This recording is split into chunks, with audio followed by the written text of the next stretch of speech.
All praises to Yahweh, Ba'ashem Yahushai, Ba'ashem Kodash, the blindness to the elders and apostles of Graven Stone. Shalom to the elect which is word in truth and in sincerity, with the hope of receiving mercy of Yahweh, Ba'ashem Yahushai. Yahweh is the name of David the Father, Yahushai is the name of his only begotten Son. The so-called Negroes, Hispanics, and Native Americans are the Israelites according to the prophecies that are written in the scriptures. I want to make it known that the RFID microchip is the MOTB. Serpent juice is the precursor to the MOTB. Yahweh Shai, whom the early call Jesus, is about to make his return upon the earth to deliver his elect and to pour out judgment as it is written. So, I want to go straight into this lesson. So this is 2 Corinthians 2, verse 11. That Satan should get an advantage of us, for we are not ignorant of his devices. So, I'm going to show you one of the devices of the serpent, which Satan,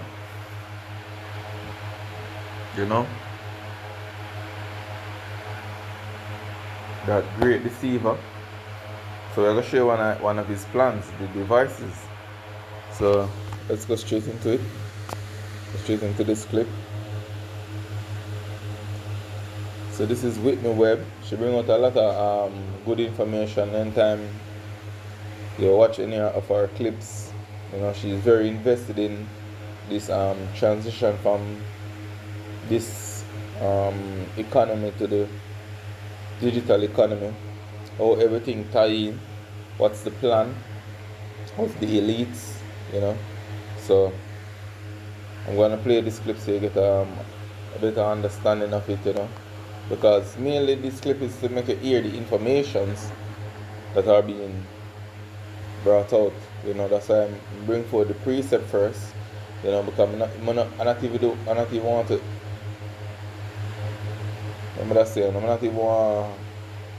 pause the clip a lot, I want you to hear what is being brought out, show you what's the plan of the wicked. The goal is to have a regulated internet, which means the end of online privacy and anonymity. And they want to do this by having people link a government-issued ID to their internet access. So they need some sort of event that gets people angry and afraid and panicking in order to stick it through. So basically, this is going to be folded into, I guess, what I would call a Cyber Patriot Act. sorry. But here's them, they want some type of event. And if you notice with the whole pandemic, a lot of things went digital, I've been saying something, I speak as a man, but as I said, sat that camp, no surprise with this whole World Cup, where every country eyes on the World Cup right now, them have a big false flag, in which I know say every country are going to be on high alert. It's going to be easy to push certain agenda across. The Patriot Act being the legislation pushed through in the U.S. after September 11th, 2001.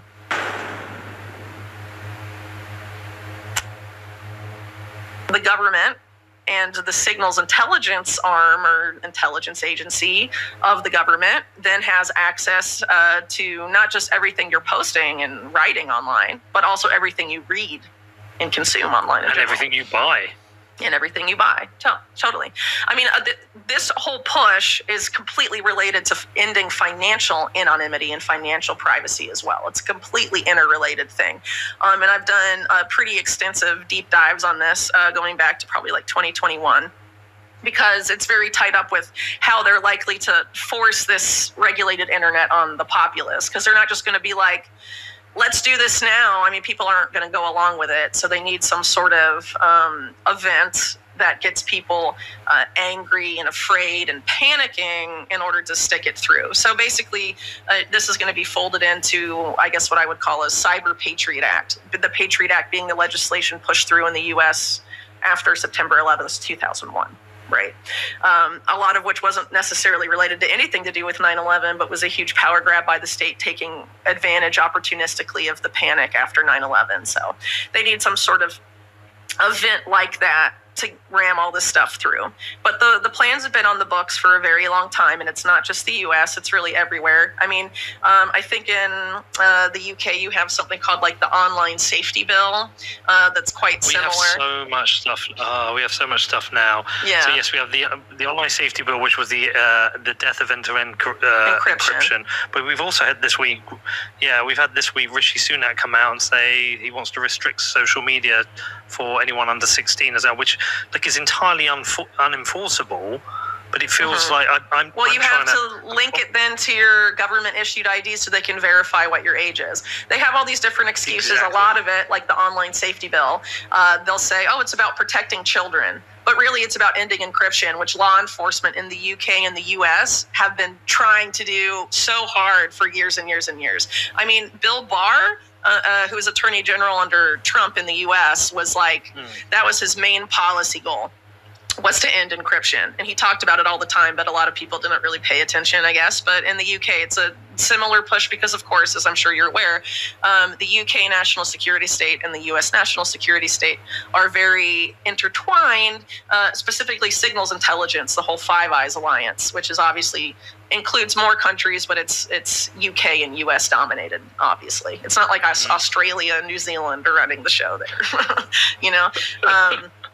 Yeah, so I don't even think it's the UK running the show. I think it is the US running the show, and we may be part of it, but we're really subservient to the US. Well, to a big extent, yeah, but then you also have a major like financial center that you could argue, has a lot of the City of London, right? There's a lot of speculation about, Britain still holding a significant amount of the seat of global financial power, but I'll leave that discussion for another time because that's probably not, probably have to prep a little more for that kind of conversation, honestly. But so in terms of what we're talking about with government, regulation of the internet and all of this, it's coming, right? We're already seeing the first signs of it here. There's an obvious push to censor more speech and link people's speech to their ID and have it more surveillable than ever before. Gutting encryption, why do they want to do that? So they can read everything that you say and all your transactions, follow them all. There's a similar effort in crypto and specifically with Bitcoin to criminalize mixers and criminalize any sort of service that affords you increased financial privacy. And that's only going to escalate. They have criminalized mixers because, I know of at least 3 cases where people are either tied up for multi-year lawsuits for the creation of mixers. They're money launderers. No, right. So it's already started, but what I'm trying to say is that, where they want to take this, if anyone uses a mixer, they can go after you. That's what they want to set up. They don't want anyone to have financial privacy or online privacy anymore. And that's what part of this agenda about a regulated internet is. And it directly ties in with stuff like a central bank digital currency, at least what people are concerned about a CBDC for, which is the surveillance capability and the programmability aspect. It's all tied up with this effort to regulate the internet, which isn't really fair to say it's regulating the internet. It's more like taking complete control of the internet, a complete coup of the internet for unprecedented surveillance and control of people's online lives. At the same time that you have these same entities pushing for people to live their lives online as much as possible, as part of the fourth industrial revolution and all of this other stuff. Like we saw in the COVID era, we're locking down, you can't go out and do stuff in the physical world, you have to be online as much as possible. Education's online, work is online, as much of your life as possible has to be online now because you can't go in person to the bank, you can't go in person to this, you should order your groceries through your phone and all of this stuff, So they're pushing us more and more into the digital realm, and at the same time preparing to take more control of the digital realm than they have now by a significant degree. And that's not a coincidence. I'm sorry if you think that's coincidental. That's very naive of you. Let me just ask you something. So on this, like, I'm following the path of everything you're saying and agreeing and recognizing it's coming. I always try and think, why? Why has it happened? Is it an organic system of bad incentives which appeal to the greed of certain individuals that drive us towards these bad decisions, like the centralization and control of power? Or is it some evil plan? Is it malice? Is it? Yeah, I try not to, and I always come out on the side of thinking, but it's just a system of poor incentives, the way humans are, the way we act, our greed that drives us towards this. But is there like a deep state of malice? Well, okay, so obviously when you're talking about the powers that be, there's competing factions, right? Not all of them agree, but they agree about a lot of the stuff. And a lot of the way these people operate isn't that similar to how rulers operated hundreds of years ago. You know, they want complete and control of money and political power and power more broadly, because then they can do whatever they want for themselves and have a double standard for themselves, but force other people to live a certain way to support their lifestyle, right? And essentially what we're seeing here is an effort to use technology to entrench that in unprecedented ways so that there's no more need to worry about the peasants revolting. Right. I think that's ultimately what it comes down to. So as an example, you know, this push for a regulated internet and the end of online anonymity and all of that is directly related to the fact that it's a mathematical inevitability that our debt-based monetary system will collapse at some point, and that the banking system, particularly Wall Street and, you know, its global equivalents, have engaged in an unprecedented degree of malfeasance and corruption and insane financial gambling activities. And just like 2008, right? That's going to explode at some point. But in 2008, people knew it was the banks, and they were mad at the banks, weren't they? So if you're the banks and you know that's going to happen again, and you're in bed with the intelligence agencies and the government, or in the case of the U.S., you own the central bank, right? You don't want that to happen again. So how do you find a way to blame somebody else for the financial system imploding? And when you bring the financial system back, what do these people, you know, people like Jamie Dimon and all these top bankers, like, what is their ideal scenario for, like, money and how people interact with and use money? Well, being able to grift as much as you want and take as much as you want from the people under you without them knowing or complaining, because, I mean, that's what they've been doing for decades, right? Wall Street. So they want to keep doing that. They don't want to change their behavior. So they want to find a way to be able to steal from the underclass as much as possible without the underclass complaining or revolting, and control how they spend their money, and control their financial and other behavior so that they can maintain their place on the top. So what we're having is the engineering of a neo-feudal society where you have the small upper class and then a massive underclass that the upper class can manipulate and control and, you know, do whatever they want with as they see fit. And so that's what I think the ambition of a lot of these various initiatives we're seeing for unprecedented control and surveillance are aimed at. And the goal is to use technology, whether it's AI or any of these other emerging technologies, to be able to do that, because obviously there's so much more of us than there are of them. And so in order to scale what they want to scale, to be able to deal with the huge difference in size between their class and our class, they feel like, you know, they need these emerging technologies. They need AI. And that's why I see AI as a largely negative thing, because the people that want to do this are the ones setting it up and programming it and deciding what its objectives are, you know.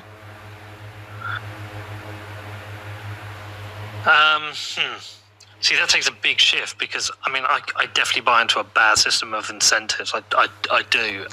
But then I try and... So as I say, This is the plan. But the end goal is to chip the Earth's population, you know, the RFID microchip, which is the MOTB, you know, that brain implant in which Elon Musk and you have other companies who made mention of their brain implant. Elon Musk compared to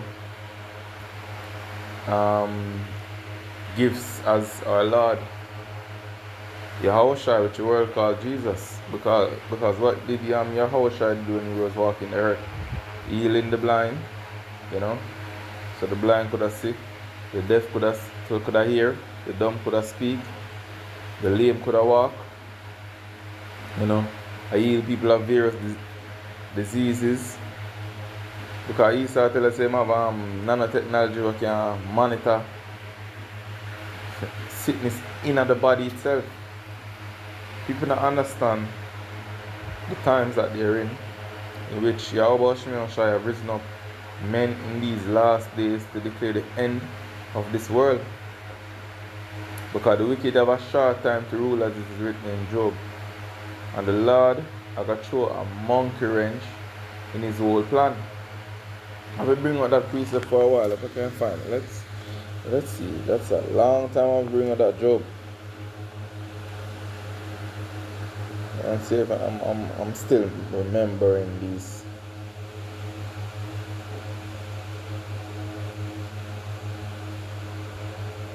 Okay.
Someone wants to which one I'm going to start from. I'm going to read the whole life.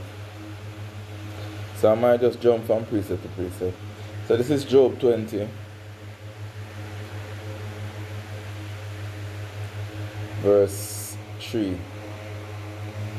Knowest thou not this of old, since man was placed upon the earth, that the triumphing of the wicked is short, and the joy of the hypocrite but for a moment? Though his excellency mount up to the heavens, and his head reach unto the clouds, yet he shall perish forever like his own dung. They which have seen him shall say, Where is he? He shall fly away as a dream, and shall not be found. Yea, he shall be chased away as a vision of the night. The eye also which saw him shall see him no more, neither shall his place any more be found. And this is the wicked, yo. Esau Edom. His children shall seek to please the poor, and his hands shall restore their goods. So I'm going to jump to verse 19. It says, Because he had oppressed and had forsaken the poor, because he had violently taken away an house which he built not, surely he shall not flee, surely he shall not feel quietness in his belly, he shall not save of that which he desired. There shall none of his meat be left therefore. Shall no man look for his good. In the fullness of his sufficiency he shall be in straits. Every hand of the wicked shall come upon him. These are the time when we are coming here. Because Esau believes he's going to get to through his cunning craftiness. But how about Shimei if something planned for him, him don't even know say him get caught in a trap. That's why Scripture say your pride of your heart have deceived you.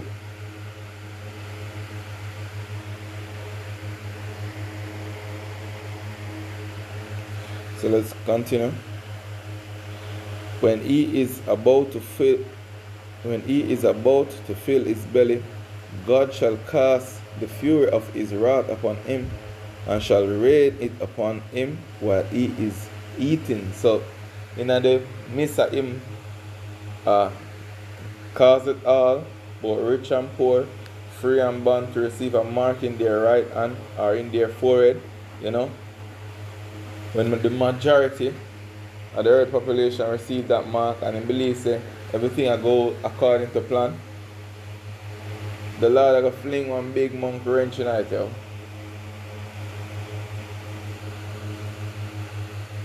So it says, he shall flee from the iron weapon, and the bow of steel shall strike him through.